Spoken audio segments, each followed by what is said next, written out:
Tangled head. It's good zuppa, I say. Granny Torrelli nods her head and says, "Si, si, we did good." You really think your mama and papa and brothers and sisters and Grandpa Torrelli are all up there? I raise my hand to the ceiling like Granny Torrelli did, having a pasta party, and is Pardo there too? Granny Torrelli puts one hand to her lips. Pardo?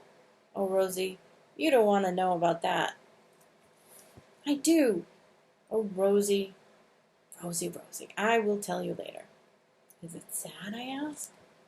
Granny Torrelli places her hand over her heart. Si, Rosie, si, molto, molto sad. You do not need all those sad things in your small heart and in your smart head.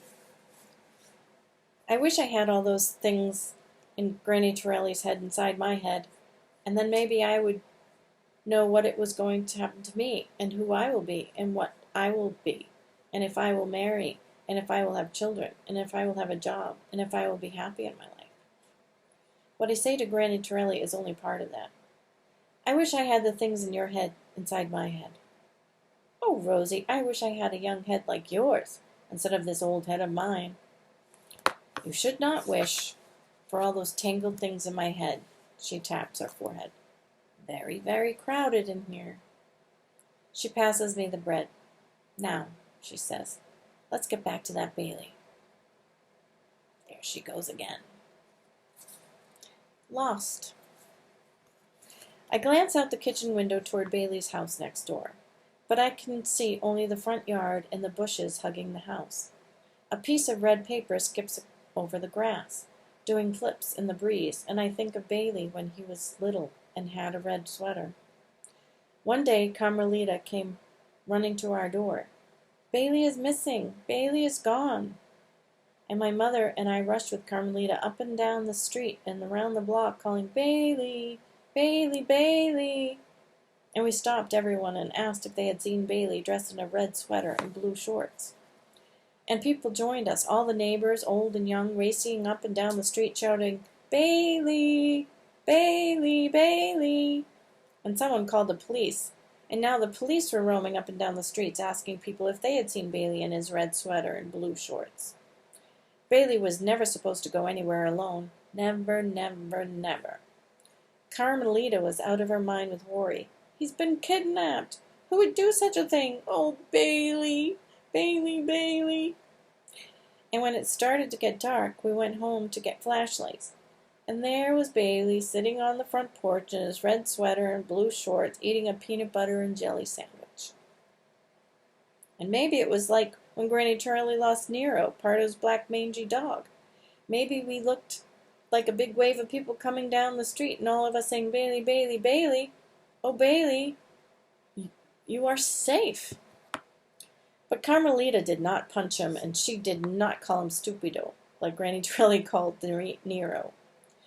Carmelita wrapped her arms around him and kissed him all over his face and cried and cried and cried. The police came again, all of them smiling, so happily to see the red-sweated boy with his mother. One of them said, Where were you, Bailey? And Bailey untangled himself from his mother and brushed some breadcrumbs from his red sweater and said, I went for a short walk that got very long. You were lost, I said. Was not, he said. You were. I wasn't. Maybe you were lost, Rosie, but I was not lost. I wasn't. And Bailey, my buddy, my pal, punched me and ran inside the house. Now that was like Granny Torrelli. I was mad at Bailey. I ran across the yards, up my steps, into the house, up more steps, and into my room, slammed the door, dove into my bed, pulled the covers up right over my head, and I was thinking I would sob, but instead a big smile appeared on my face. I felt very happy that none of the horrible things I had been thinking as we ran up and down the streets, none of those awful, horrible, ghastly things I feared might have happened to Bailey, none of those things happened. None of them. He only took a short walk that got very long.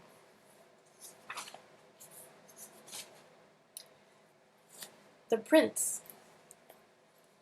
Granny Torrelli sits up straight, bangs her spoon on the table, and says, More zuppa. I want zuppa. I get up. "Yes, Madam Queen," I say, as I refill her bowl.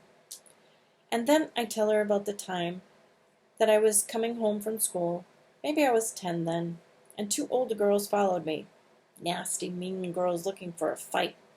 I walked faster and faster and just turned the corner of our street when they started pulling at my hair and grabbing at my books and telling me I was stupid and skinny girl, and I told them to cut it out. Stop it, stop it, stop it. But they were pushing and slapping and whacking me on the head with my books, and I was trying to get away when all of a sudden there comes Bailey running up the street. I'd never seen him run so fast. I was afraid he would fall. How did he know nothing was in his way? How could he run so straight? How did he know I was in trouble? Bailey is tall for his age and strong, and I was so glad to see him coming, but I was afraid, too. Afraid that the girls would hurt him, would take advantage of his not being able to see. Bailey said to the girls, "Hey, cut it out." He was wearing sunglasses. Something new he'd started doing, so people wouldn't stare at his eyes.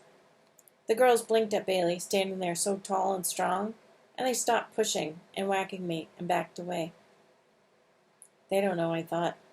They don't know that Bailey can hardly see. "Come on, Rosie," Bailey said, and I gathered up my books and we walked on down the street, just like that. "Bailey," I said, "how did you know I was there? How did you know I needed help?" And then he bowed low and said, "I hear really, really good, and I am your prince, Prince Bailey, and I came to your rescue." That Bailey. The rescuer. We'll get to that next time.